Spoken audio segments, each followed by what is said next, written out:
Je suis Emily Harrison. J'ai 67 ans. Et jusqu'à ce moment, je pensais connaître mon propre fils. Je vis dans un quartier calme d'Oakwood, une banlieue du Midwest où j'ai passé les 40 dernières années.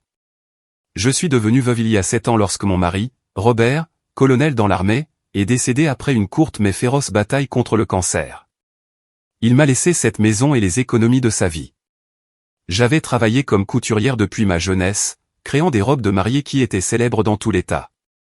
Nos mains calleuses avaient bâti une fortune modeste mais solide. Et maintenant, mon propre fils prévoyait de tout me voler. J'ai senti un goût amer monter dans ma gorge alors que je continuais à écouter, immobile comme une statue de sel.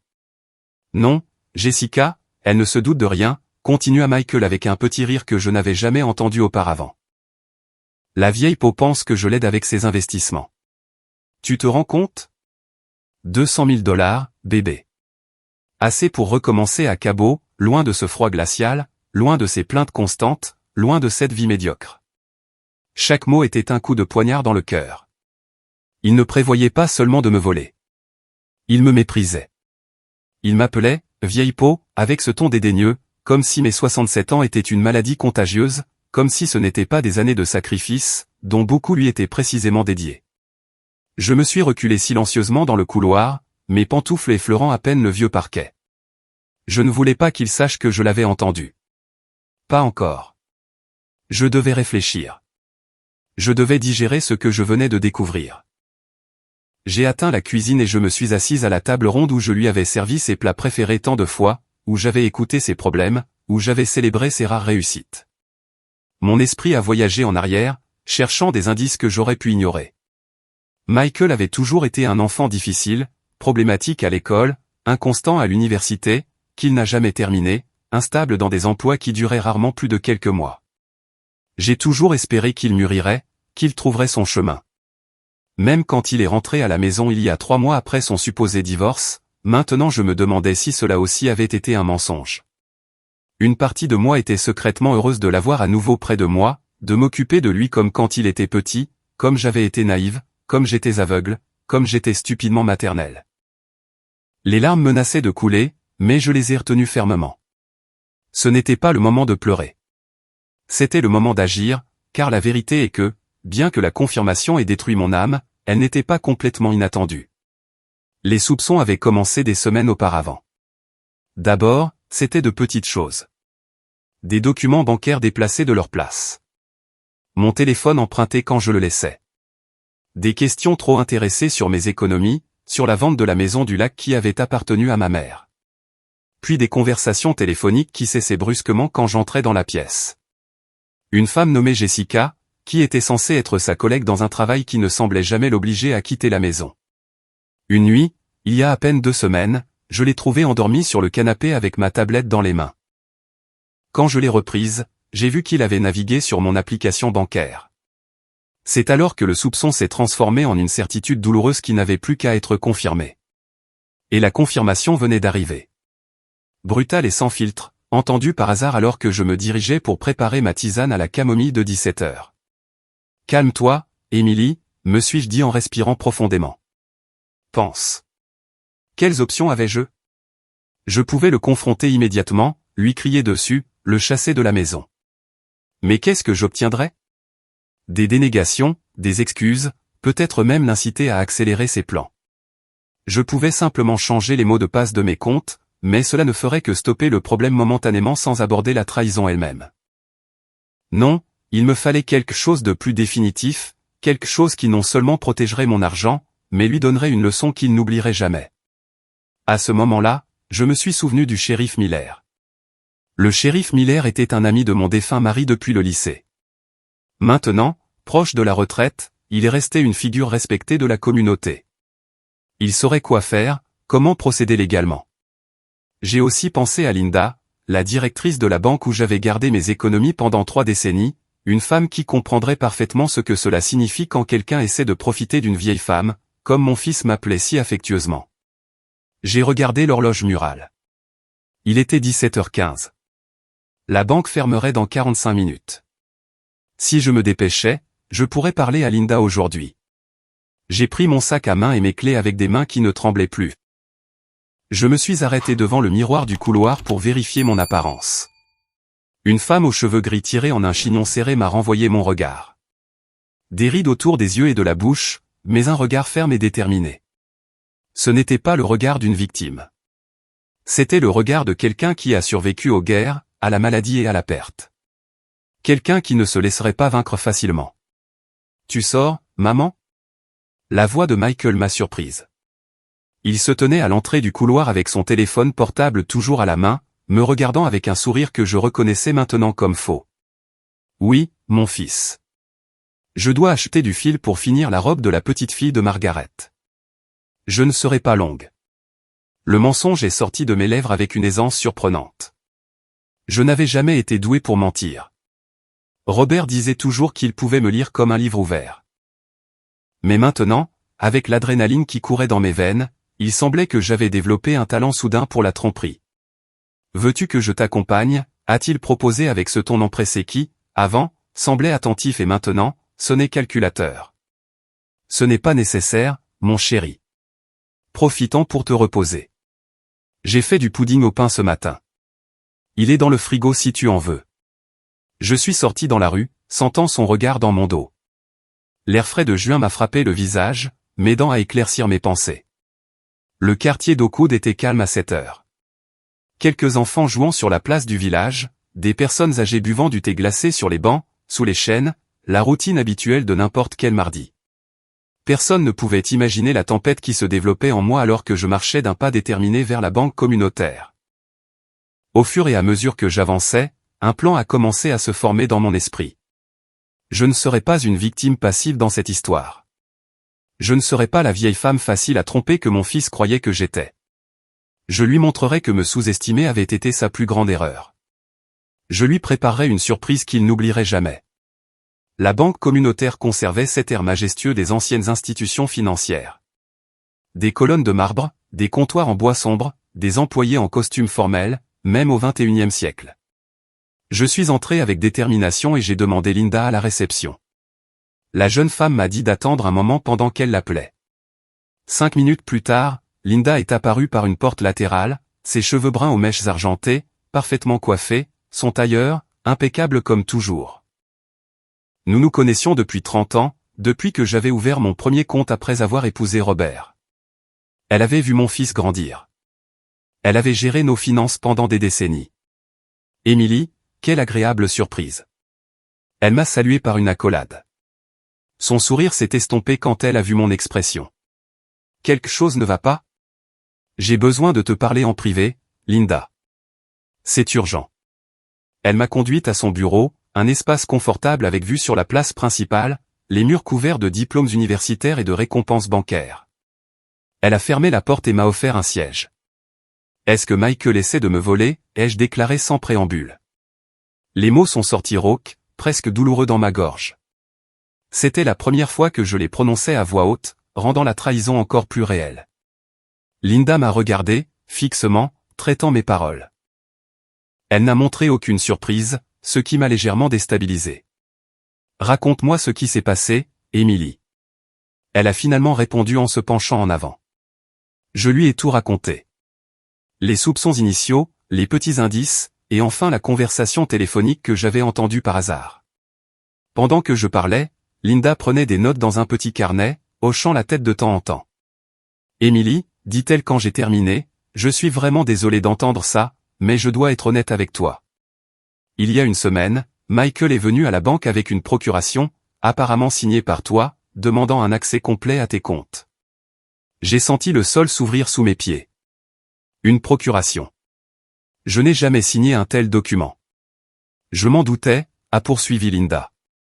La signature semblait authentique, mais quelque chose dans son comportement m'a alerté. Je lui ai dit que nous avions besoin d'une vérification supplémentaire et de temps pour traiter le document. Je ne lui ai pas donné d'accès immédiat. Une vague de gratitude m'a envahi. La prudence de Linda avait retardé les plans de mon fils. Le document est un faux, ai-je déclaré avec véhémence. Robert a toujours dit qu'il fallait être prudent avec les pouvoirs légaux. Je ne signerai jamais quelque chose comme ça sans te consulter d'abord. Linda a hoché la tête, sortant un dossier de son tiroir. Nous avons des options, Emily. Nous pouvons bloquer tous tes comptes immédiatement. Nous pouvons déposer une plainte pour tentative de fraude ou... Elle s'est arrêtée comme si elle évaluait si elle devait continuer. Ou quoi, ai-je demandé. Ou nous pouvons lui tendre un piège. Le laisser croire que son plan fonctionne pendant que nous documentons tout pour les autorités. L'idée a provoqué un frisson, non pas de peur, mais d'un étrange sentiment de justice poétique.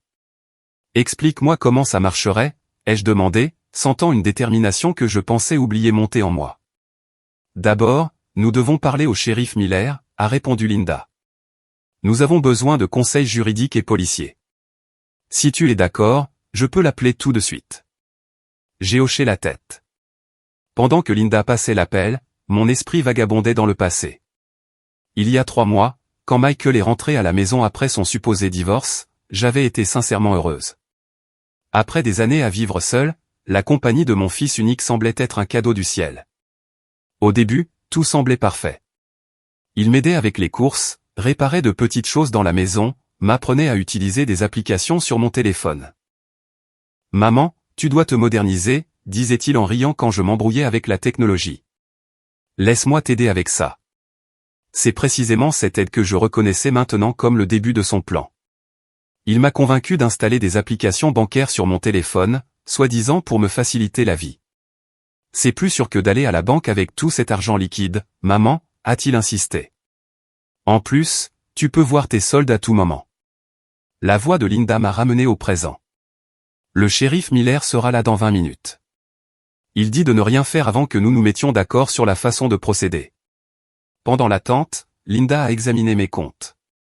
La fortune que Michael avait l'intention de voler s'élevait à exactement 217 463 $. Ce n'était pas une fortune selon les normes actuelles, mais cela représentait le travail de toute une vie.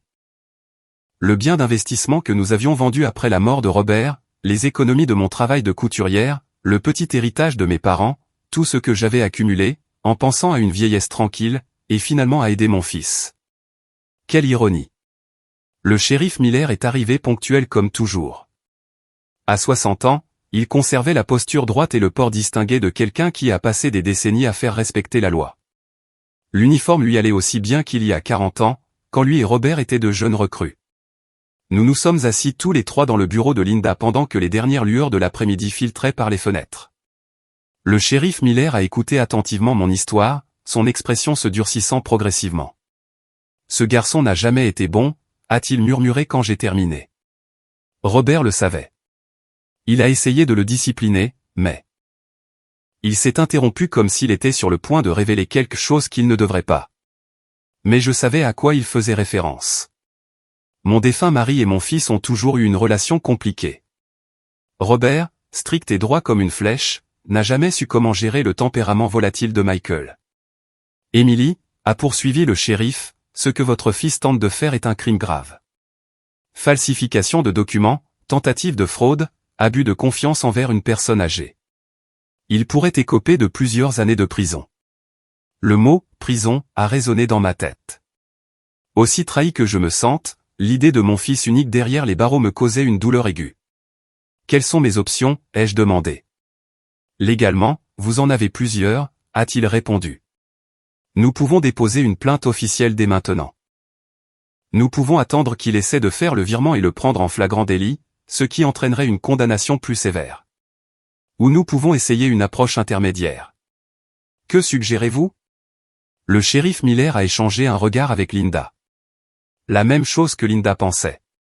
Un piège, mais bien planifié, légal et documenté. Au cours de l'heure suivante, nous avons tous les 3 élaboré un plan méticuleux.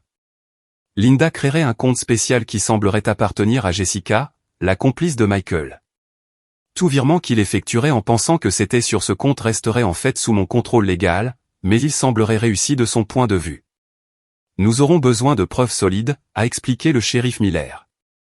Des enregistrements, des témoins, une documentation de l'ensemble du processus. Et surtout, Emily, nous aurons besoin que vous gardiez votre calme et suiviez le scénario à la lettre. Pensez-vous pouvoir le faire? A demandé Linda avec inquiétude. Vous devrez agir normalement devant lui pendant que tout cela se passe. J'ai pensé aux robes de mariée que j'avais cousues pendant des décennies. À la façon dont mes mains devaient rester stables même lorsque les nerfs de la mariée créaient une tension dans la pièce. À la façon dont j'avais gardé mon sang-froid pendant la longue maladie de Robert, souriant pour lui alors que mon cœur se brisait un peu chaque jour. Je peux le faire, ai-je affirmé avec assurance. Avant de quitter la banque, nous avons tous les trois établi un calendrier. Linda mettrait en place le compte piège le soir même. Le shérif Miller réunirait une petite équipe d'officiers de confiance pour l'opération. Je devrais garder ma routine exactement la même. Peut-être même donner à Michael l'occasion d'accéder à nouveau à mon téléphone ou à mon ordinateur, en feignant l'ignorance. Une dernière chose, a dit le shérif alors que nous nous disions au revoir. Y a-t-il quelqu'un d'autre qui peut nous aider? Un voisin, un ami proche qui peut servir de témoin supplémentaire. J'ai immédiatement pensé à Monsieur Wilson, mon voisin veuf qui vivait dans la maison d'Axangrave Côté. À 70 ans, l'ancien agent de sécurité privée conservait un esprit vif et un œil attentif à tout ce qui se passait dans le quartier. Il avait été un ami de Robert, et après être devenu veuf, nous avions développé une amitié basée sur le respect mutuel et une compagnie occasionnelle. Monsieur Wilson pourrait nous aider, ai-je suggéré. Il a de l'expérience en sécurité et Michael ne le soupçonnerait jamais. Le shérif a hoché la tête. Excellent. Je lui parlerai demain à la première heure. Je suis rentré chez moi quand il faisait déjà nuit. Les lumières étaient allumées et l'arôme de nourriture fraîchement cuite flottait dans l'air. Michael avait cuisiné des pâtes, mon plat préféré. Une autre manipulation que je voyais maintenant avec une clarté douloureuse. Maman, je me suis inquiété quand j'ai vu que tu tardais. Il m'a accueilli depuis la cuisine. Je pensais que tu allais seulement chercher du fil. J'ai rencontré Martha et ses petites filles, ai-je menti en accrochant mon manteau. Tu sais comment sont ces conversations. Impossible de les écourter. J'ai fait de la carbonara, a-t-il annoncé avec un sourire qui semblait maintenant celui d'un étranger. Et j'ai ouvert ce vin que tu gardais pour les grandes occasions. Et quelle est l'occasion, ai-je demandé en essayant de faire paraître ma voix normale. Avons-nous besoin d'une occasion? Je voulais juste gâter ma mère préférée. Nous avons mangé au milieu de conversations triviales. Michael a parlé d'un supposé entretien d'embauche qu'il aurait la semaine suivante, de projets futurs que je savais parfaitement qu'il n'avait pas l'intention de tenir. J'ai hoché la tête, souri au bon moment, j'ai même ri de ses blagues pendant que mon cœur se transformait en pierre.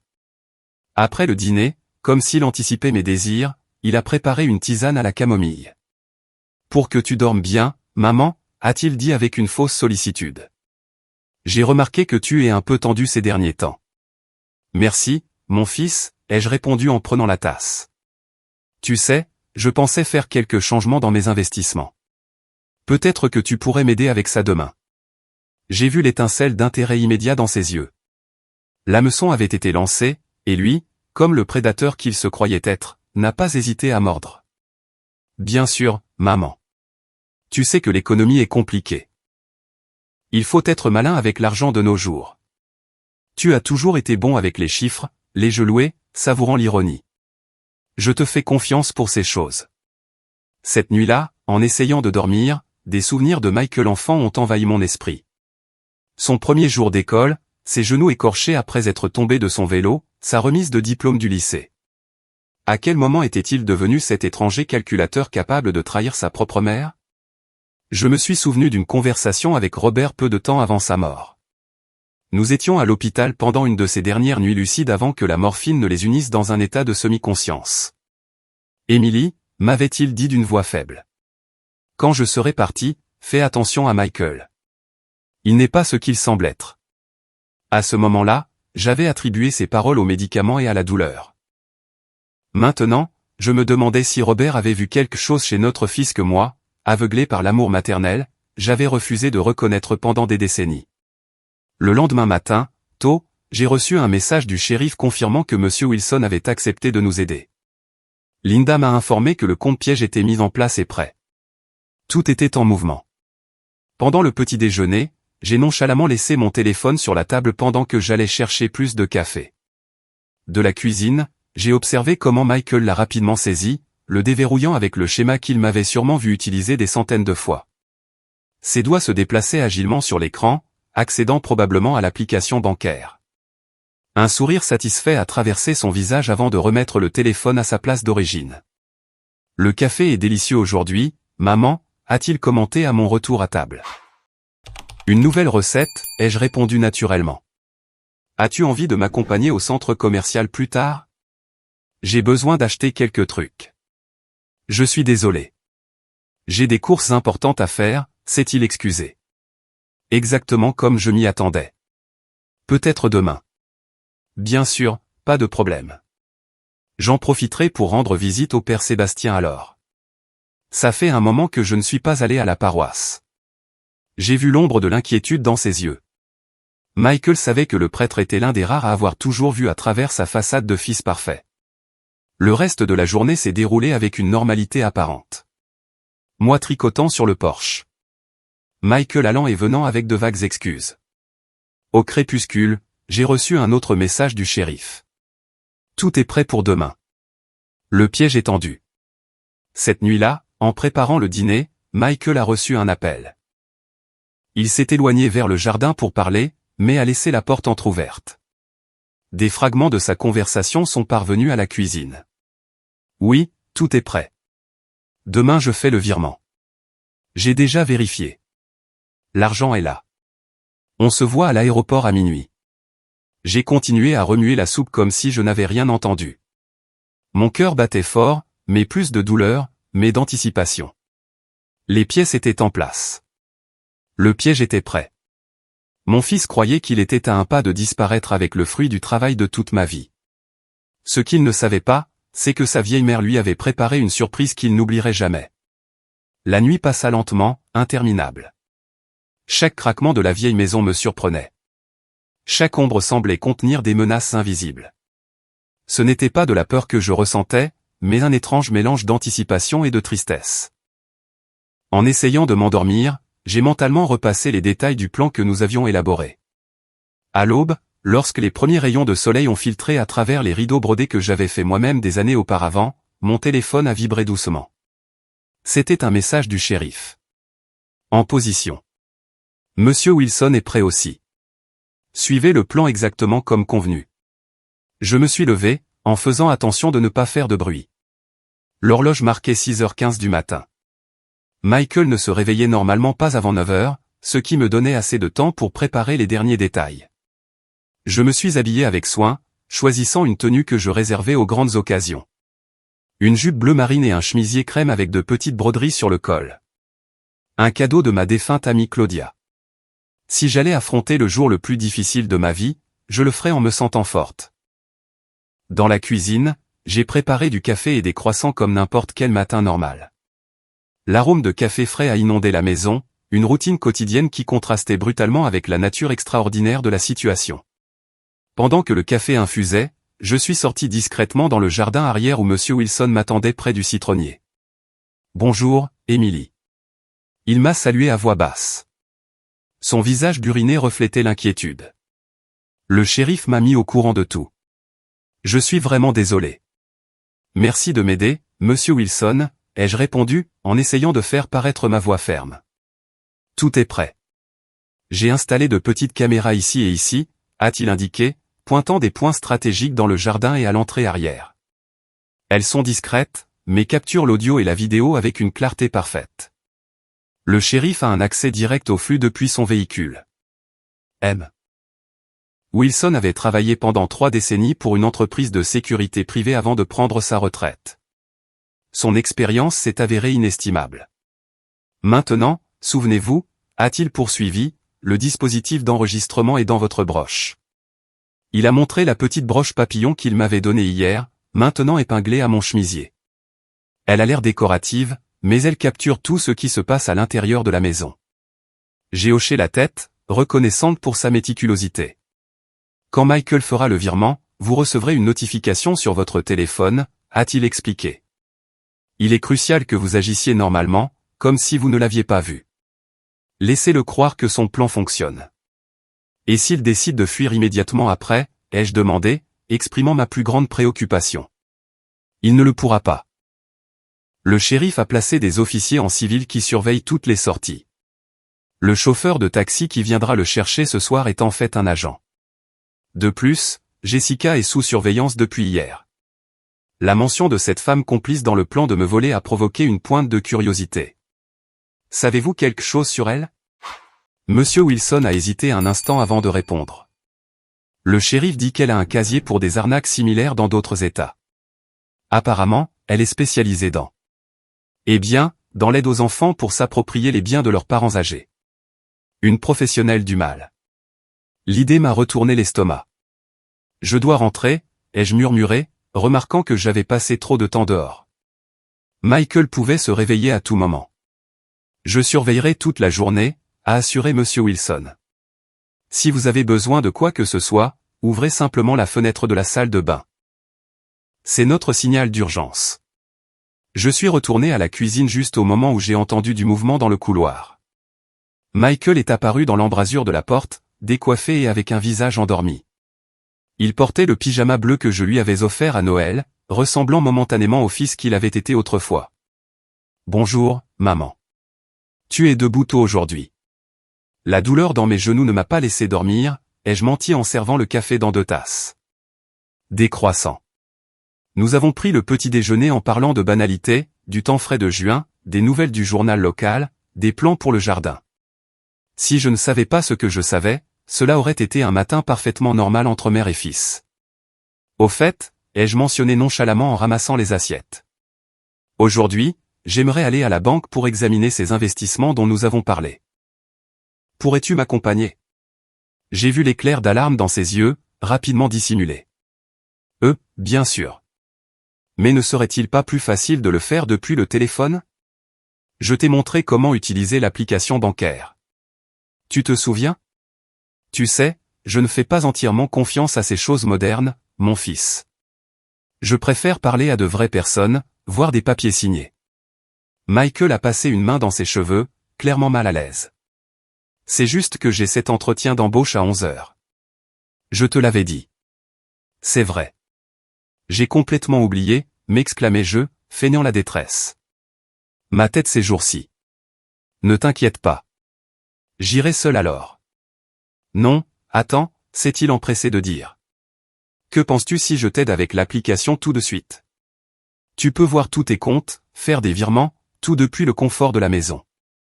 C'est ce que tout le monde fait maintenant. J'ai souri intérieurement.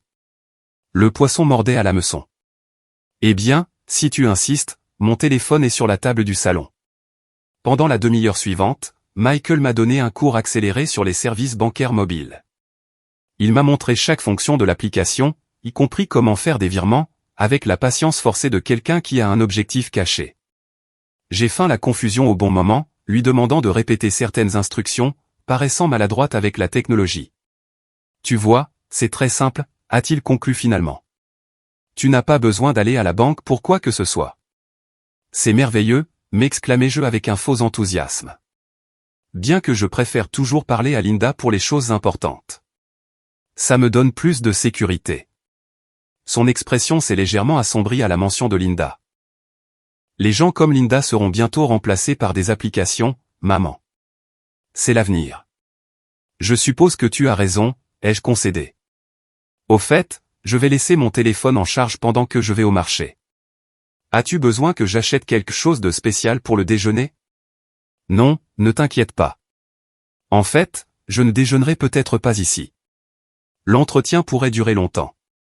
Un autre mensonge. D'après ce que nous avions découvert, il n'y avait pas d'entretien. Il utiliserait probablement ce temps pour finaliser les détails avec Jessica. Je suis parti au marché avec une liste de courses inutilement longue, lui donnant amplement le temps d'agir. Le shérif m'avait assuré que le téléphone était configuré pour enregistrer toute activité et envoyer des alertes à notre équipe. Mon absence serait l'occasion parfaite pour Michael de faire le virement qu'il prévoyait. Le marché d'Oakwood bourdonnait d'activité. Des vendeurs annonçant leurs produits, des ménagères marchandant les prix, des enfants courant entre les étals. La normalité de la scène contrastait avec le drame qui se déroulait dans ma vie. Je me suis arrêté à l'étal d'herbe de Madame Joséphine, achetant de la menthe fraîche et du romarin avec une lenteur délibérée. « Tu vas bien, Émilie » a demandé la vieille herboriste, me scrutant avec des yeux perçants qui en avaient trop vu au cours de ses 80 et quelques années. « Tu as une ombre dans le regard aujourd'hui. »« Je vais bien, Joséphine, juste un peu fatiguée, a-t-elle murmuré, peu convaincue. Elle a soigneusement sélectionné quelques feuilles d'une plante que je ne reconnaissais pas et les a ajoutées à mon achat. Du thé de tilleul pour les nerfs. Ne me demande pas comment, mais je sais que tu en auras besoin. J'ai apprécié son geste avec un sourire tremblant. La ville avait toujours eu cette qualité. Tout le monde était connecté de manière invisible, sensible aux changements dans l'air, aux tempêtes qui approchaient. Alors que je déambulais dans le marché, mon téléphone a vibré dans ma poche. C'était un message du shérif. Virement effectué. 217 000 $. Le piège a parfaitement fonctionné. Continuez comme prévu. Mon cœur a sauté un battement. Michael avait franchi le pas définitif. Il n'y avait pas de retour en arrière. Les mains tremblantes, j'ai répondu par un simple « compris » et j'ai continué mes courses comme si de rien n'était, bien que je sente que le monde venait de changer sous mes pieds. Je suis rentré à la maison 1 heure plus tard, chargé de sacs de produits que nous n'utiliserions probablement jamais. Michael m'a accueilli à la porte, inhabituellement empressé, m'aidant avec les courses. Son visage montrait une sérénité que je reconnaissais maintenant comme la satisfaction du prédateur après une chasse réussie. « Laisse-moi t'aider avec ça, maman. Tu ne devrais pas porter de poids avec tes genoux. »« Merci, mon fils. » Toujours si prévenant. La comédie a continué pendant le déjeuner. Michael avait annulé son supposé entretien, préparant à la place un plat de poulet pané qu'il savait que j'aimais. Il parlait avec animation de plans futurs fictifs, de projets qu'il ne réaliserait jamais, d'un lendemain qu'il prévoyait de passer très loin de moi, profitant de l'argent qu'il pensait avoir volé. Je pensais, a-t-il commenté en versant plus de vin dans mon verre, que tu pourrais envisager de vendre cette maison. Elle est trop grande pour toi seul quand je trouverai du travail et que je déménagerai. Vendre la maison de ton père? Je ne sais pas si je pourrais. Les souvenirs se portent dans le cœur, maman, pas dans les murs, a-t-il philosophé avec une fausse sagesse. Tu pourrais acheter un appartement plus petit, plus facile à entretenir, et l'argent supplémentaire de la vente te donnerait plus de tranquillité d'esprit. Plus d'argent pour que tu me le voles, ai-je pensé. C'est une idée intéressante, ai-je répondu à la place. Je vais y réfléchir. L'après-midi s'est écoulé entre des activités de routine, moi tricotant sur le porche, Michael apparemment occupé avec son ordinateur portable, mais j'ai remarqué comment il vérifiait constamment l'heure, comment il répondait aux messages avec une fréquence croissante, l'anxiété de l'évasion imminente. À 18 h, j'ai reçu une autre mise à jour du shérif. Jessica vient d'acheter 2 billets pour Cabo. Vol de minuit. Chauffeur de taxi agent confirmé pour 22 h 30. Tout le périmètre est sécurisé. L'opération avançait comme prévu. Je me suis dirigé vers la cuisine pour préparer le dîner, choisissant délibérément le plat préféré de Michael, un steak de poulet frit avec de la purée de pommes de terre. Un dernier dîner symbolique avant le jugement final. Pendant que je cuisinais, j'ai entendu Michael parler au téléphone à voix basse depuis sa chambre. La porte entr'ouverte m'a permis d'attraper des fragments. Tout est prêt? L'argent est sur ton compte. La vieille peau ne se doute de rien. Oui, je m'en suis assuré. Le taxi à 22 h 30. Ne prends que l'essentiel. Nouvelle vie. Chaque mot était un coup de poignard, mais aussi une confirmation. Il n'y avait plus aucun doute sur ses intentions. Le dîner était surréaliste. Michael a loué ma cuisine, a rappelé des anecdotes de son enfance, a même proposé un toast au bon moment. C'était comme si, dans ces dernières heures avant la trahison finale, il voulait absoudre sa conscience par une pantomime d'affection filiale. « Maman, a-t-il dit alors que nous débarrassions les assiettes, je veux que tu saches que je t'ai toujours aimé, à ma manière. » Pendant une seconde, un bref instant, je me suis demandé s'il y avait une lueur de remords sincère dans ses paroles, mais son regard calculateur évaluant ma réaction m'a ramené à la réalité. « Je sais, mon fils, ai-je répondu doucement. Moi aussi, je t'ai toujours aimé, même quand tu m'as déçu. » J'ai vu un éclair de malaise dans ses yeux à mes mots, rapidement remplacé par un sourire forcé. « Qu'est-ce que tu dis? Quand t'es-je déçu? Oh, nous faisons tous des erreurs. Ça n'a plus d'importance maintenant. » À 21 h, Michael a annoncé qu'il allait se coucher tôt. Je suis épuisé, maman. Demain sera un grand jour. Oui, ce le sera, ai-je convenu avec un sourire énigmatique. Dès que j'ai entendu la porte de sa chambre se fermer, j'ai envoyé un message au shérif confirmant que tout était toujours conforme au plan. La réponse est venue immédiatement. Nous sommes prêts. Rappelez-vous, quand vous entendrez le signal, restez dans votre chambre jusqu'à ce que je vous appelle. Je me suis retiré dans ma chambre, enfilant la chemise de nuit et la robe de chambre que je portais habituellement pour dormir. Cependant, je ne me suis pas couché. Au lieu de cela, je me suis assise dans le fauteuil à bascule près de la fenêtre, regardant la nuit envelopper le quartier d'Oakwood. Les lumières des maisons voisines s'éteignaient une par une, tandis que le croissant de lune jetait des ombres argentées sur les vieux toits. À 22h20, j'ai entendu des mouvements furtifs dans la chambre de Michael. Des pas prudents, le son indubitable d'une valise qu'on traîne. Je suis resté absolument immobile, respirant avec un calme forcé, mon cœur martelant dans ma poitrine. 10 minutes plus tard, la sonnette a retenti discrètement. Le taxi était arrivé. J'ai entendu Michael ouvrir la porte d'entrée avec une extrême prudence, chuchotant quelque chose au chauffeur. Puis le silence. J'ai attendu, comptant les secondes mentalement. 30, 40, 50. L'explosion d'activité a été soudaine et assourdissante. Des voix autoritaires s'identifiant comme la police. Le bruit d'une lutte. L'exclamation surprise de Michael. Puis la sonnette de la maison a retenti avec insistance. C'était le signal. Je me suis levé lentement du fauteuil à bascule et je me suis dirigé vers la porte d'entrée. La scène qui m'a accueilli resterait gravée dans ma mémoire pour toujours. Michael me notait à côté du véhicule de police. Son visage un masque d'incrédulité et de rage. Le shérif Miller lui lisant ses droits, des officiers en uniforme documentant la scène. Et de l'autre côté de la rue, une autre voiture de patrouille où une jeune femme, vraisemblablement Jessica, protestait avec véhémence tout en étant mise dans le véhicule. Quand Michael m'a vu, ses yeux se sont agrandis de surprise. Puis ils se sont rétrécis de fureur. « Toi » a-t-il grogné, la compréhension illuminant son visage. « Tu m'as tendu un piège. » Je me suis approché lentement, sentant les regards des officiers, des voisins qui commençaient à jeter un coup d'œil par leurs fenêtres, attirés par le vacarme. « Non, mon fils » ai-je répondu d'une voix claire qui a résonné dans la nuit silencieuse. « Tu t'es tendu le piège à toi-même. Je t'ai juste donné assez de cordes pour que tu te pendes avec. » Le temps sembla s'arrêter dans cette rue d'Oakwood. Les gyrophares teintaient les façades coloniales de bleu et de rouge, créant une scène presque cinématographique. Les voisins, certains en pyjama, d'autres encore habillés, ont commencé à se rassembler à une distance de sécurité, chuchotant entre eux, pointant discrètement la scène qui se déroulait devant ma maison. L'expression de Michael est passée de la surprise à la fureur, et enfin à quelque chose que je n'avais jamais vu sur son visage, la défaite. Ses épaules, toujours droites d'arrogance, se sont affaissées visiblement quand il a compris l'ampleur de ce qui se passait. Madame Harrison, s'est approché le shérif avec une formalité professionnelle, conscient des témoins. Nous avons besoin de votre déclaration officielle. Pouvons-nous entrer? J'ai hoché la tête, incapable d'articuler des mots à ce moment-là. Alors que nous nous dirigions vers l'entrée, Michael a essayé d'attirer mon attention. « Maman, c'est un malentendu » a-t-il crié, le désespoir évident dans sa voix. Je peux tout expliquer. Ne les crois pas. Tu sais que je ne te ferai jamais de mal. Je me suis arrêté et me suis retourné lentement. Nos regards se sont croisés sous la lumière jaune du lampadaire.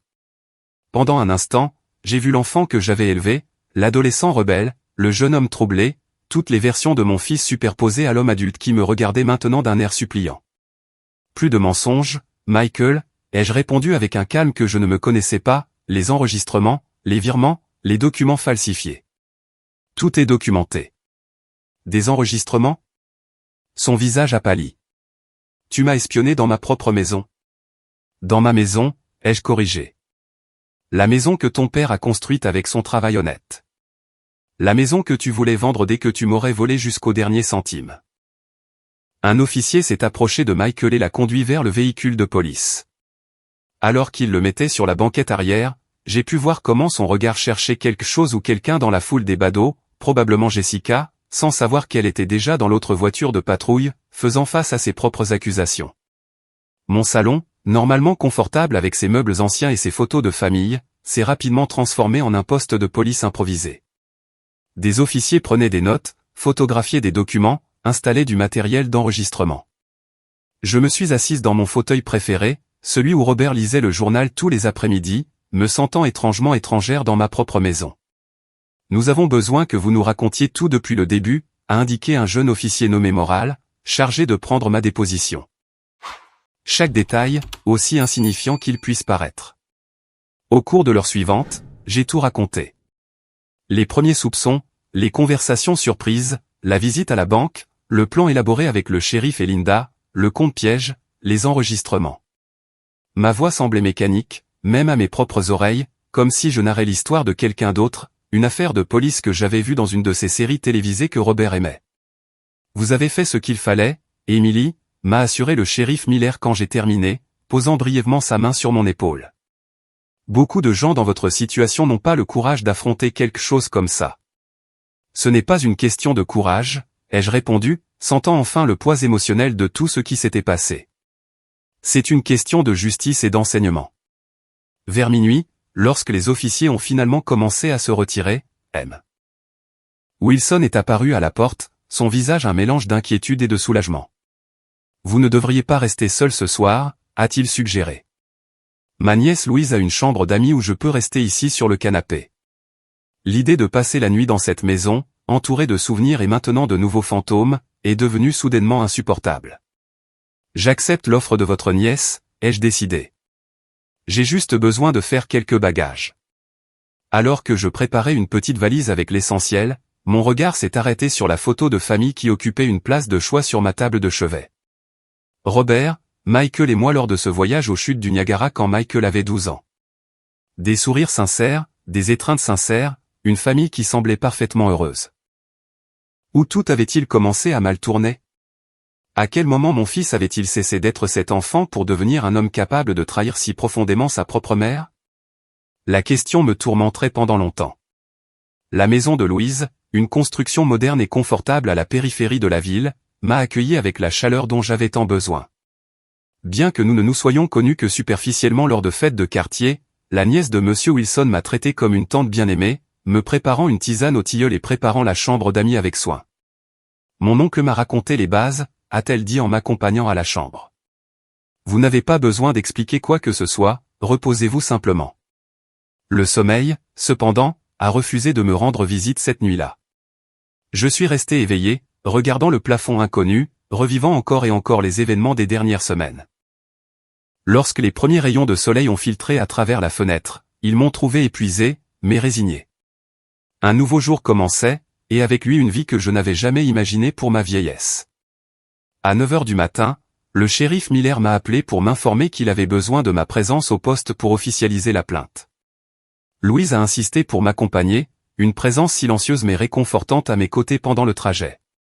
Le poste de police bourdonnait d'activité, des officiers allant et venant, des téléphones sonnant constamment, des civils attendant de déposer divers types de plaintes. On m'a conduite dans un bureau à l'arrière, plus calme et plus privé. Michael a demandé à vous voir, m'a informé le shérif Miller sans préambule une fois que nous nous sommes assis. Il est dans une cellule de détention temporaire. Le juge décidera aujourd'hui s'il accorde une caution ou une détention préventive pendant que l'affaire est instruite. L'idée d'affronter mon fils a provoqué des sensations contradictoires. D'un côté, je craignais qu'il n'essaie de me manipuler à nouveau. De l'autre, j'avais besoin de le confronter, de comprendre, peut-être même de trouver une sorte de conclusion. Que me recommandez-vous? Ai-je demandé. Le shérif Miller a réfléchi un instant avant de répondre. Professionnellement, je vous dirais que ce n'est pas nécessaire. Nous avons déjà suffisamment de preuves pour engager des poursuites. Personnellement, a-t-il fait une pause, choisissant ses mots avec soin. Personnellement, je pense que vous avez besoin de ce moment, Emily, pour guérir. Une demi-heure plus tard, je me suis retrouvé dans une petite pièce divisée par une vitre. De l'autre côté, Michael est apparu escorté par un garde. Il portait les mêmes vêtements que la nuit précédente, maintenant froissés. Son visage montrait des signes évidents d'une nuit sans sommeil. Des cernes profonds, une barbe naissante, des yeux rouges. Nous nous sommes regardés en silence pendant ce qui a semblé une éternité. Finalement, c'est lui qui a parlé le premier, sa voix légèrement déformée par l'interphone. « Je suppose que je devrais vous féliciter », a-t-il dit avec un sourire amer. La vieille femme naïve s'est avérée plus intelligente que nous tous. « Je ne suis pas venu ici pour recevoir vos félicitations ni vos insultes, ai-je répondu calmement. Je suis venu vous demander quelque chose qui me tourmente. Pourquoi, Michael? Qu'est-ce que je t'ai fait pour mériter ça? Son rire sec a résonné dans la petite cabine. Qu'est-ce que tu m'as fait? Rien, maman. Absolument rien. Et c'est précisément le problème. Je ne comprends pas. Bien sûr que tu ne comprends pas, a-t-il poursuivi en se penchant en avant. Tu n'as jamais compris. Papa a toujours été le strict, le disciplinaire, celui qui exigeait l'excellence. Et toi, tu existais simplement dans son ombre, le laissant me modeler selon ses attentes impossibles. Tu ne m'as jamais défendu. Tu n'es jamais intervenu quand ses méthodes devenaient cruelles. Ces paroles m'ont frappé avec la force d'une révélation inattendue. Était-ce ainsi qu'il voyait notre famille? Une dynamique d'une mère absente qui permettait l'abus. Je me suis souvenu des disputes entre Robert et Michael, de plus en plus fréquentes pendant son adolescence, des punitions que je considérais comme sévères mais justifiées. Avais-je été complice par omission? Ton père t'aimait, ai-je réussi à articuler, à sa manière. À sa manière, a répété Michael avec dédain. Sa manière m'a détruit, maman, et tu l'as permis. Alors oui, quand je suis revenu il y a 3 mois, j'avais un plan. Ce n'était pas spontané. Jessica et moi le planifions depuis près d'1 an, attendant le bon moment. J'ai ressenti de la culpabilité peut-être au début, mais ensuite je me suis souvenu de chaque humiliation. Chaque fois qu'il me faisait me sentir insuffisant, chaque fois que tu restais silencieuse pendant qu'il détruisait mon estime de moi, et la culpabilité a disparu. J'ai écouté sa version avec une consternation croissante, non pas parce qu'elle justifiait ses actions, mais parce qu'elle contenait suffisamment de grains de vérité pour être douloureuse. Robert avait été strict, parfois excessivement, et moi, craignant de le contredire, de provoquer des conflits conjugaux, j'avais souvent opté pour le silence. Rien de tout cela ne justifie ce que tu as essayé de faire, ai-je dit finalement. Je ne cherche pas de justification, a-t-il répondu, me surprenant. Je ne te donne que la réponse que tu es venu chercher. Maintenant tu as ton pourquoi. Est-ce que ça te fait te sentir mieux? Non, ai-je admis. Mais peut-être qu'un jour cela nous aidera tous les deux à trouver un peu de paix. Je me suis levé pour partir, sentant que j'avais obtenu ce dont j'avais besoin, même si c'était douloureusement différent de ce que j'attendais. Sais-tu ce qui est ironique, a ajouté Michael alors que je me dirigeais déjà vers la porte. J'ai toujours imaginé que lorsque je ferais enfin face à tout cela, je me sentirais libéré. Mais maintenant, je me sens juste vide. Nos regards se sont croisés une dernière fois. Moi aussi, mon fils, ai-je répondu avec sincérité. Moi aussi. La semaine suivante s'est déroulée dans un brouillard de procédures judiciaires, de visites au bureau du procureur, de consultations avec des avocats. La nouvelle s'était répandue dans Oakwood comme une traînée de poudre. Le fils de la couturière qui a essayé de tout voler. La veuve du colonel trahi par son propre fils, des titres non écrits mais chuchotés à chaque coin de la ville. J'ai évité de retourner chez moi, appréciant l'hospitalité continue de Louise. L'idée d'habiter ces pièces maintenant souillées par la trahison m'était insupportable. C'est monsieur Wilson qui a suggéré une solution temporaire. Ma sœur a une cabane vide près du lac, a-t-il proposé un après-midi alors que nous buvions un café sur la terrasse de Louise. Rien de luxueux, mais calme. Vous pourriez y rester pendant que vous décidez quoi faire à long terme. L'offre s'est avérée providentielle. 3 jours plus tard, je me suis installé dans une cabane modeste mais charmante sur les rives du lac Michigan. Des murs en bois, un petit quai qui s'avançait dans les eaux calmes, des montagnes à l'horizon qui changeaient de couleur à chaque coucher de soleil. Un endroit pour guérir, pour réfléchir, pour décider. Linda m'a rendu visite le week-end, apportant avec elle non seulement des pâtisseries de sa boulangerie préférée, mais aussi des nouvelles. Le juge a ordonné la détention préventive pour les deux, a-t-elle informé alors que nous partagions le thé sur le porche. Les preuves sont accablantes. Falsification de documents, tentative de fraude, aggravée par le lien familial, association de malfaiteurs. Michael risque entre 3 et 6 ans. Le nombre a résonné dans ma tête. 3 à 6 ans. Mon fils, aussi coupable soit-il, enfermé pendant ce qui pourrait être les dernières années de ma vie. N'y a-t-il pas d'alternative, ai-je demandé, me surprenant moi-même. Linda m'a étudié avec des yeux perçants. Envisagez-vous de retirer les charges?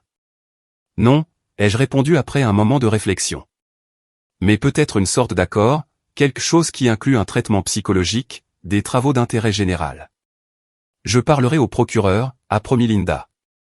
Il a une certaine discrétion dans ces cas, surtout s'agissant d'une première infraction formelle. Quand elle est partie, je suis resté à contempler le lac. Ses eaux teintées d'orange et de violet par le coucher de soleil imminent. Un canard solitaire traversait la surface, laissant un sillage parfait qui s'estompait progressivement. Comme les certitudes de ma vie, ai-je pensé, comme les plans que j'avais faits pour une vieillesse tranquille, entourée de ma famille. Cette nuit-là, en passant en revue de vieux albums photos que j'avais emportés avec moi, j'ai trouvé quelque chose que j'avais complètement oublié. Un petit carnet relié en cuir caché entre des pages de souvenirs. Le journal de Robert. Les mains tremblantes, je l'ai ouvert.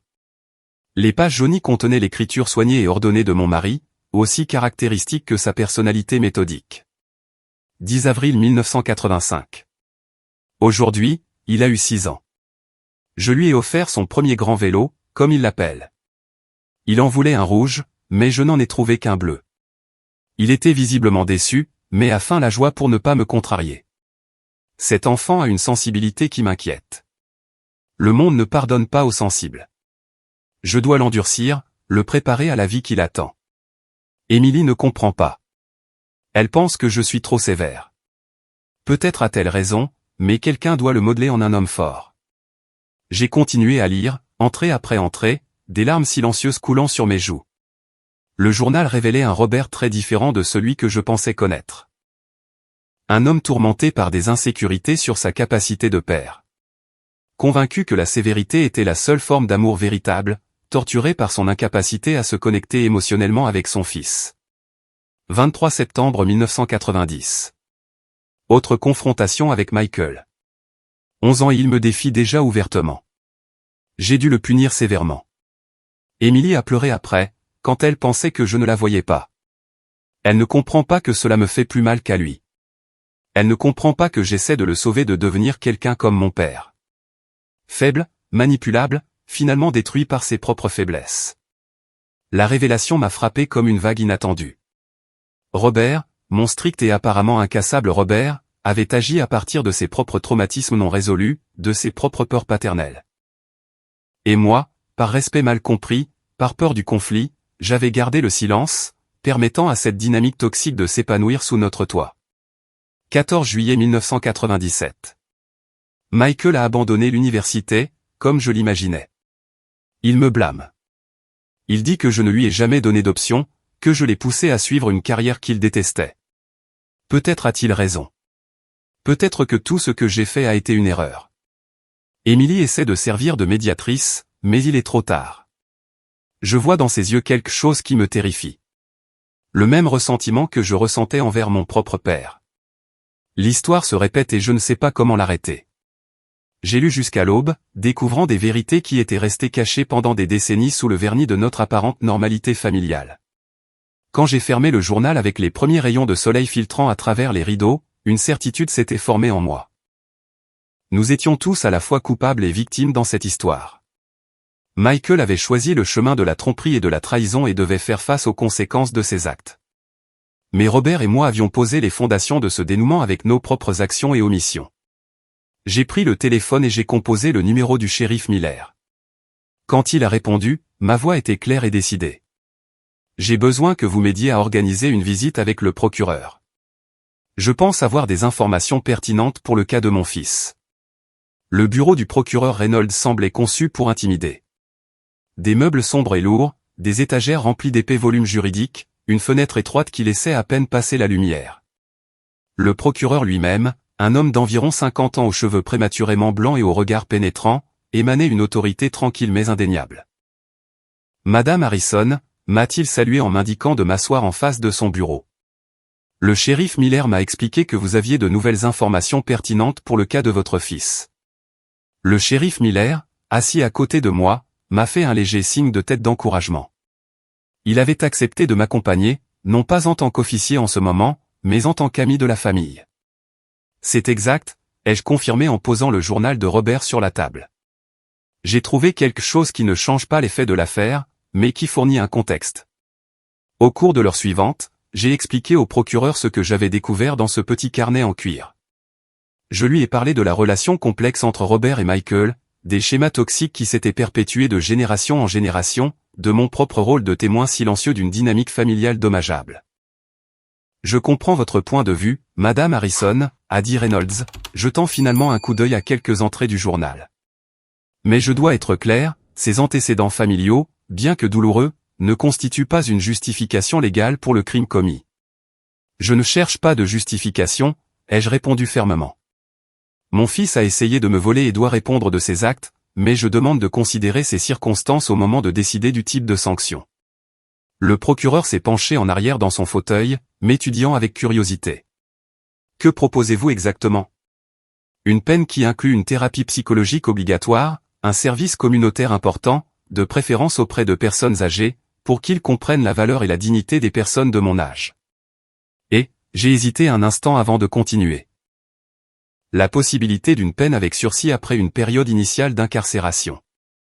Reynolds a échangé un regard avec le shérif Miller avant de répondre. Madame, avec tout le respect que je vous dois, votre fils et sa complice ont méticuleusement planifié de vous escroquer de tous vos biens. Ils ont préparé de faux documents, manipulé votre confiance, avaient l'intention de vous abandonner sans ressources dans votre vieillesse. Ce n'est pas un crime mineur. Je le sais mieux que quiconque, ai-je affirmé en soutenant son regard. Je vis la trahison dans ma propre chair. Mais je sais aussi que la vraie justice ne consiste pas seulement à punir, mais aussi à réparer et à réhabiliter. Michael doit comprendre la gravité de ses actions, mais il a aussi besoin de l'opportunité de se reconstruire en tant que personne. Le procureur est resté silencieux, considérant mes paroles. Finalement, il a hoché lentement la tête. Je présenterai votre demande au juge. Je ne peux pas promettre de résultat, mais votre perspective en tant que victime directe sera considérée de manière significative. En quittant le bureau du procureur, le poids que j'avais porté pendant des semaines semblait légèrement plus léger.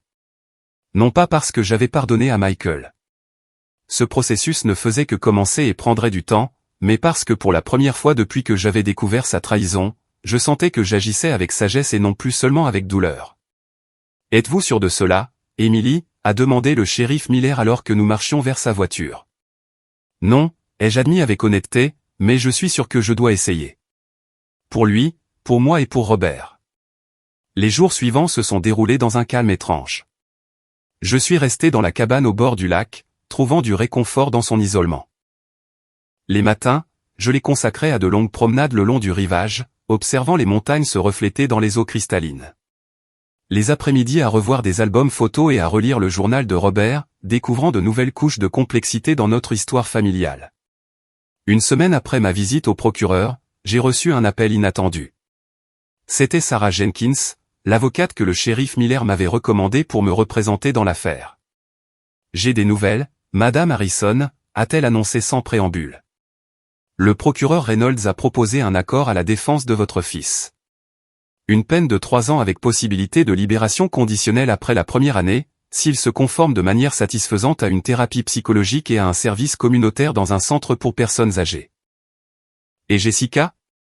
Ai-je demandé, me souvenant de la femme qui avait été complice dans tout ce complot. Son cas est différent. Elle a des antécédents pour des escroqueries similaires dans d'autres États. Elle fera face à une peine plus sévère. Après avoir raccroché, je suis resté longtemps sur le porche de la cabane, regardant les douces vagues du lac, traitant la nouvelle. 3 ans, un temps considérable, mais pas une éternité. Une opportunité peut-être pour nous deux de guérir, chacun à notre manière. 2 jours plus tard, j'ai demandé la permission de rendre à nouveau visite à Michael. Cette fois, au lieu de la petite pièce divisée par une vitre, on nous a assigné une salle supervisée, mais plus personnelle. Mon fils est entré escorté par un garde qui s'est positionné discrètement près de la porte. Il avait l'air différent, plus mince, avec des cheveux plus courts, mais aussi avec un calme étrange que je n'avais pas remarqué lors de notre dernière conversation. « Merci d'être venu », a-t-il dit en s'asseyant en face de moi. « Je ne m'attendais pas à vous voir si tôt. Votre avocat a dû vous informer de l'accord proposé par le procureur, ai-je commencé, allant droit au but. Il a hoché lentement la tête. Il m'a dit que vous êtes intervenu en ma faveur, que vous avez remis le journal de papa. J'ai pensé qu'il était important qu'il comprenne le contexte complet. » Michael a tripoté nerveusement ses mains, un geste que je me souvenais de son enfance quand il devait avouer une bêtise. « Pourquoi l'avez-vous fait » a-t-il demandé finalement. Après ce que j'ai essayé de vous faire, pourquoi intercéder pour moi? La question, bien qu'attendue, m'a fait réfléchir. Pourquoi l'avais-je vraiment fait? Simple instinct maternel, culpabilité pour mes propres omissions passées, une tentative d'expier les erreurs de notre famille. Parce que nous méritons tous les deux quelque chose de mieux que de perpétuer ce cycle, ai-je répondu finalement. Ton père t'a blessé avec sa rigidité excessive. Je t'ai blessé avec mon silence complice, et tu as essayé de me blesser avec ta trahison. À un moment donné, quelqu'un doit avoir le courage de briser la chaîne. Michael a détourné le regard vers la petite fenêtre à barreaux qui montrait un fragment de ciel. J'ai lu certaines parties du journal pendant le processus de découverte des preuves, a-t-il avoué. Je n'ai jamais imaginé que papa. Qu'il avait ses propres insécurités, ses propres démons. Robert a grandi avec un père alcoolique et violent, ai-je complété. Nous ne te l'avons jamais dit. Il a promis qu'il serait différent, mais dans sa tentative de te protéger de ses propres traumatismes, il a fini par en créer de nouveaux. Un silence pensif s'est installé entre nous. Dehors, le son lointain d'une sirène de police, le murmure de conversation dans le couloir, le tic-tac constant de l'horloge murale. J'ai accepté l'accord, a finalement révélé Michael. 3 ans avec possibilité de libération conditionnelle après la première année. Je sais que Jessica n'a pas eu la même chance. C'était sa 3e escroquerie similaire, ai-je commenté. Savais-tu ce qu'elle faisait dans la vie quand tu l'as rencontrée? Michael a secoué la tête. Pas au début. Au moment où je l'ai découvert, elle m'avait déjà convaincu que c'était un moyen légitime de récupérer ce que nous méritions. Elle a un don pour tordre la réalité. L'aimais-tu? La question est sortie spontanément, née d'une curiosité sincère. Un sourire triste a traversé son visage. Je le pensais. Maintenant, je ne suis pas sûr d'avoir jamais su ce que signifie vraiment aimer quelqu'un. Une autre révélation douloureuse. Un autre échec dans notre éducation en tant que parents. Le juge a ordonné une thérapie dans le cadre de votre peine, ai-je mentionné, changeant légèrement de sujet, et un service communautaire dans un centre pour personnes âgées lorsque vous obtiendrez la libération conditionnelle. Je sais. Je suppose que c'est une justice poétique, n'est-ce pas? Le fils qui voulait voler sa mère âgée s'occupant de personnes âgées inconnues. Ne le vois pas comme une punition, ai-je suggéré. Vois-le comme une opportunité de te reconnecter avec la partie de toi qui sait prendre soin, qui sait valoriser l'expérience et la sagesse qui viennent avec les années. Michael m'a regardé avec une expression que je ne savais pas interpréter. Tu es devenu très philosophique, maman. J'ai eu le temps de réfléchir, ai-je répondu simplement. Alors que la fin de notre visite approchait, j'ai abordé un sujet qui me trottait dans la tête. Que adviendra-t-il de la maison, a demandé Michael, anticipant mes pensées. Je ne peux pas y retourner, ai-je admis. Trop de souvenirs, certains beaux, d'autres douloureux. J'envisage de la vendre. C'était le rêve de papa, a-t-il commenté avec une certaine nostalgie. Cette maison représentait tout ce qu'il appréciait, la stabilité, la tradition, la respectabilité. Et pour cette même raison, je dois m'en défaire, ai-je expliqué, pour pouvoir construire quelque chose de nouveau basé sur mes propres valeurs, pas sur celles de Robert. Pour la première fois de notre conversation, j'ai vu une lueur de compréhension sincère dans les yeux de mon fils. Comme si enfin il parvenait à me voir non seulement comme sa mère, comme la femme de son père, mais comme une personne avec sa propre identité. Où vivras-tu?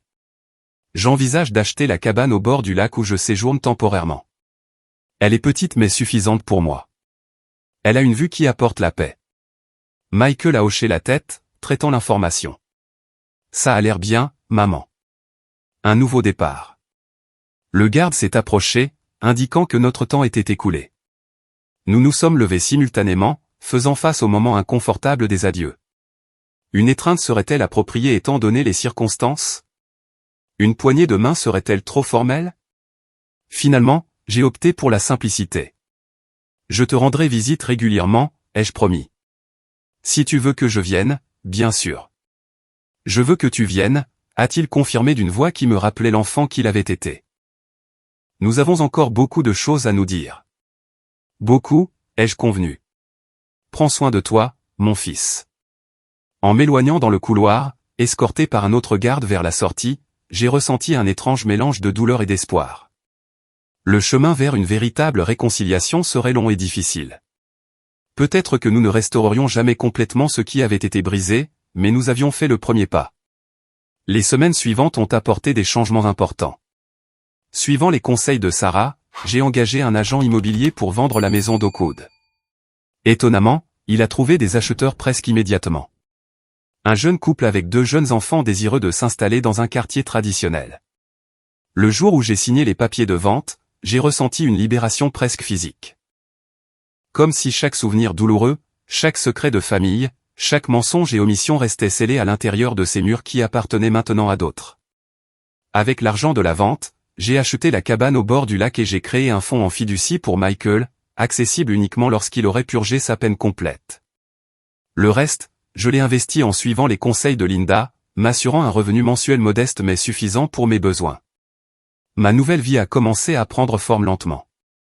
J'ai repris la couture, non pas comme une profession mais comme un passe-temps, créant de petites pièces décoratives que je vendais sur un marché artisanal voisin. J'ai cultivé un jardin d'herbes aromatiques qui prospérait dans le climat humide du lac. J'ai adopté un chien, un bâtard âgé qui avait été abandonné, que j'ai nommé Buster, dans un acte de réconciliation ironique avec mes besoins de compagnie passés. Les visites à Michael sont devenues régulières.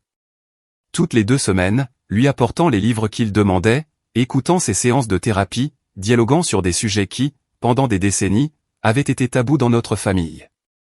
Des conversations douloureuses, mais nécessaires, comme nettoyer une plaie infectée qui commence enfin à guérir. 4 mois après son arrestation, j'ai reçu un appel inattendu de la prison. Michael avait demandé une visite spéciale en dehors des heures normales. Alarmé, je m'y suis rendu immédiatement, craignant une mauvaise nouvelle. On m'a conduite dans une salle différente cette fois, plus spacieuse et lumineuse, avec une table où divers matériaux avaient été disposés. Des papiers, des crayons, des photographies. Michael est entré, accompagné d'une femme d'âge moyen qui s'est présentée comme sa thérapeute, le Dr Evans. Merci d'être venu si rapidement, Madame Harrison, m'a salué la professionnelle. Votre fils a travaillé sur un projet thérapeutique important et souhaitait le partager avec vous. J'ai regardé Michael d'un air interrogateur, qui semblait nerveux, mais déterminé. C'est un arbre généalogique, a-t-il expliqué en montrant les papiers sur la table, mais pas un arbre normal. Le Dr Evans l'appelle l'arbre des schémas. Au cours de l'heure suivante, Michael m'a montré le diagramme complexe qu'il avait créé, identifiant les schémas de comportement se répétant à travers les générations de notre famille. L'alcoolisme de son grand-père paternel, la rigidité compensatoire de Robert, mon silence complice, sa propre manipulation et son ressentiment, tous reliés sur une carte visuelle des blessures héritées. L'objectif, a expliqué le Dr Evans, est d'identifier ces schémas pour pouvoir les briser consciemment. Michael a fait un travail exceptionnel en reconnaissant non seulement comment il a été blessé, mais aussi comment il a perpétué ce dommage envers les autres, principalement envers vous. J'ai observé mon fils avec de nouveaux yeux, voyant pour la première fois l'homme qu'il pourrait devenir s'il continuait sur ce chemin de connaissance de soi et de réparation. Puis-je ajouter quelque chose à l'arbre ? Ai-je demandé en prenant un crayon. D'un trait prudent, j'ai dessiné une nouvelle branche partant de moi, l'étiquetant « Courage de briser le cycle », puis une autre émergeant de Michael, la nommant « Volonté de guérir ». Lorsque nos regards se sont croisés, j'ai vu des larmes dans ses yeux, reflétant les miennes. « Je ne sais pas si un jour tu pourras me pardonner complètement », a-t-il dit à voix basse. « Je ne sais pas si je pourrai me pardonner moi-même, mais j'essaie de comprendre. J'essaie d'être meilleur. » C'est tout ce que nous pouvons faire, ai-je répondu, ressentant une paix que je pensais perdue à jamais. Essayez chaque jour d'être meilleur qu'hier. Pas pour les autres, mais pour nous-mêmes. En retournant à ma cabane cette nuit-là, sous un ciel étoilé parfaitement reflété dans le lac immobile, j'ai compris que j'avais trouvé quelque chose que je ne m'attendais jamais à découvrir au milieu de tant de trahison et de douleur. L'opportunité d'une renaissance, non seulement pour Michael, non seulement pour notre relation, mais pour moi-même.